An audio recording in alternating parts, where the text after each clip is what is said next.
Desarrollo embrionario del sistema nervioso. El desarrollo embrionario del sistema nervioso es un proceso que da inicio de la vida. Empezamos con el primer proceso, que es la fecundación. Como podemos observar, es el proceso que da nueva vida y tenemos el gameto masculino, llamado también espermatozoide, y tenemos el gameto femenino, llamado óvulo. Estas dos células haploides que contienen 23 cromosomas de manera respectiva, al momento en que se unen, empieza a originarse el huevo o cigoto. El huevo o cigoto que durante la fecundación se restablece el número de diploide a 46 cromosomas.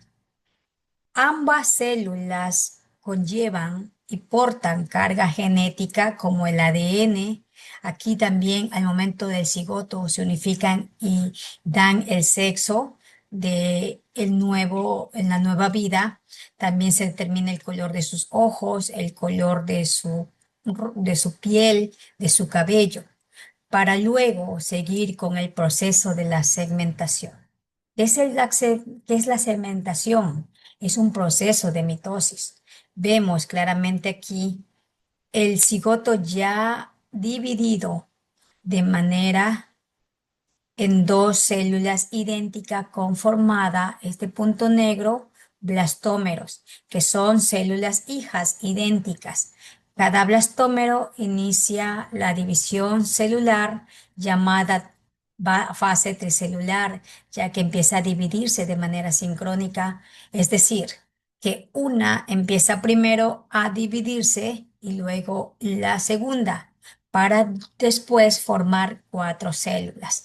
Durante estas cuatro células que corresponden más o menos entre 2 días, empiezan las células a tener totipotencia, es decir, que generan un organismo completo poco a poco, pero al momento de proliferarse empieza en este punto de 8 células a la restricción de potencia de las blastómeras.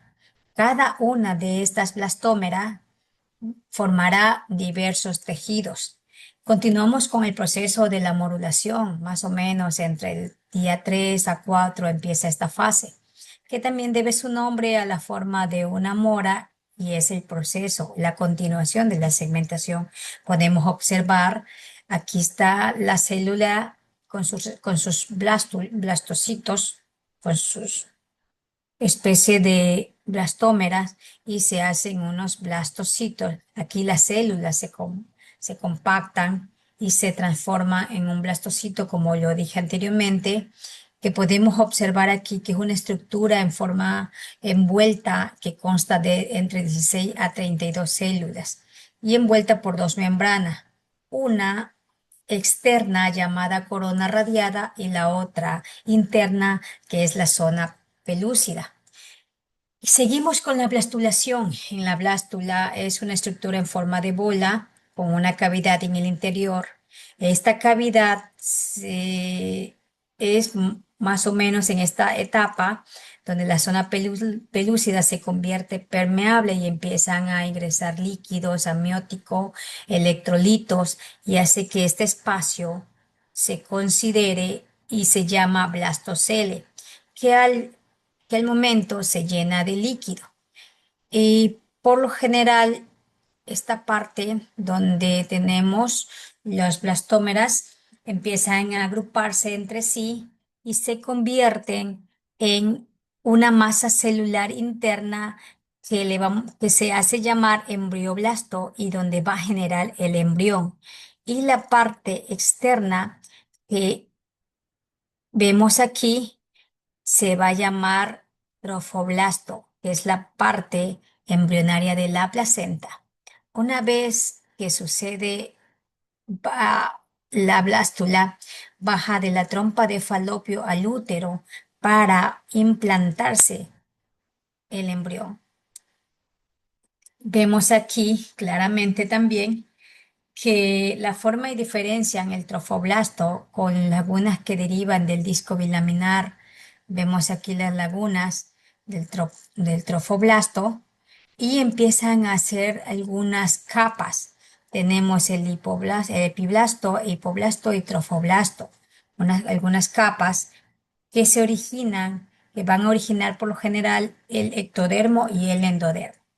Entre los días 16 a 18 se caracteriza por los cambios morfogenéticos que tiene lugar el embrión y establece por lo general, al principio el embrioblasto pasa a ser una estructura de dos capas, una de epiblasto y otra hipoblasto, para después formarse una de tres capas, ya que las células del ectodermo se dividen y empiezan a migrar para poder formar la tercera capa llamada mesodermo y empieza el proceso de la gastrulación. En esta capa, que como anteriormente lo decíamos, que anteriormente era de dos capas y después pasa a tres capas, empieza a notarse la línea primitiva, que es el aspecto morfológico que presentan las células cuando ingresan para formar el mesodermo.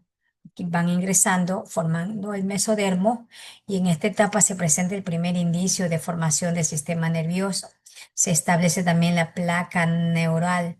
Vemos aquí ya es un disco embrionario trilaminar. Al principio era un disco embrionario bilaminar para pasar a ser trilaminar y empezamos a ver que como las células siguen ingresando, se va invaginando, formando poco a poco el tubo neural. Vemos aquí hacia arriba un tubo neural y también vemos el notocorda. Es el inicio de la organogénesis. Una vez que tenemos estas tres capas, se desarrollará para formar los órganos y aparatos que específicamente se diferenciarán a partir de cada una de ellas, ¿no? La parte del ectodermo se va a formar el sistema nervioso, la piel, la epidermis, el cabello, las uñas. También en el mesodermo se va a formar lo que son los músculos, esqueleto, el riñón, aparato reproductor, y el endodermo van a formarse las glándulas endocrinas, los pulmones, el sistema digestivo, el hígado. Vemos también que el ectodermo se va desarrollando hasta convertirse en una placa oval plana, el cual consta de una hendidura llamada el surco neural, que es el que dará origen al tubo neural. Al inicio, como podemos ver, aquí aparecen pliegues, vemos de un lado al otro lado, y poco a poco los pliegues empiezan a plegarse, a unirse de esta manera. Vemos la línea primitiva desde acá y aquí empieza a unirse y hasta que queda unido como un tubo. Miren esta parte, tenemos el tubo neural. El tubo neural a su vez tiene también tres vesículas primarias, que tenemos el proencéfalo, el mesoencéfalo y el romboencéfalo. Eso es lo que consideramos la parte de las tres vesículas primarias, y también tenemos las vesículas cerebrales y que son cinco secundarias y que poco a poco van a formar la médula espinal. Gracias.